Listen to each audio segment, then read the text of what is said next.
आपण पाहताय महाराष्ट्र खबर न्यूज। या बातमीचे प्रायोजक आहेत Shri Ganesh jewellers and Saraf products Pune. जमिनीच्या वादातून एका व्यक्तीने आपल्या चुलत भावाची निर्गुण हत्या केल्याचा धक्कादायक प्रकार कल्याणमध्ये घडलाय।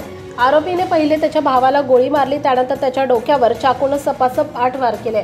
या प्रकरणी पोलिसांनी आरोपीला अटक केली आहे। बुधवारी रात्री 11:30 वाजण्याच्या सुमारास रामसागर दुबे यांना आपला चुलत भाऊ रणजित दुबे याच्यावर हल्ला केला।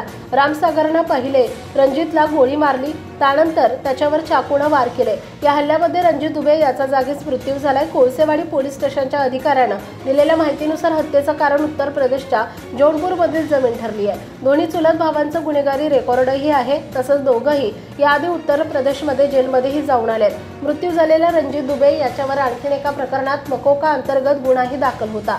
रणजित दुबेची हत्या केल्यानंतर पोलिसांनी लगेचच रामसागर दुबे याला अटक केली आहे। रामसागर याच्या विरोधात भारतीय न्याय संहिता आणि आर्म्स ऍक्ट अंतर्गत गुन्हा दाखल करण्यात आलाय। या प्रकरणी पोलिसांनी पुढील तपास सुरू केलाय। दरम्यान या प्रकरणी रणजित याच्या कुटुंबाने पोलिसांवर आरोप केलाय। पोलिसांनी कारवाई न केल्यामुळे आरोपीचं मनोबल वाढलं आणि त्यांनी गोळीबार केला।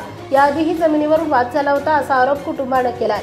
कल्याण पूर्वच्या कोळसेवाडी भागामध्ये ही घटना घडली आहे। 2 वर्षांपूर्वी दोघांमध्ये जमिनीवरून वाद झाला होता। त्यावेळी ही कोळसेवाडी पोलीस स्टेशनमध्ये तक्रार दाखल करण्यात आली होती, पण पोलिसांनी योग्य कारवाई न केल्यामुळे आरोपीचं मनोबल वाढलं। या कारणामुळेच रामसागरने गोळीबार केला। पोलिसांनी तेव्हाच कारवाई केली असती तर आज रणजित दुबे जिवंत असता, असा दावा रणजित याच्या कुटुंबाने केलाय। आपण पाहताय महाराष्ट्र खबर न्यूज। या बातमीचे प्रायोजक आहेत Shri Ganesh jewellers and Saraf products Pune.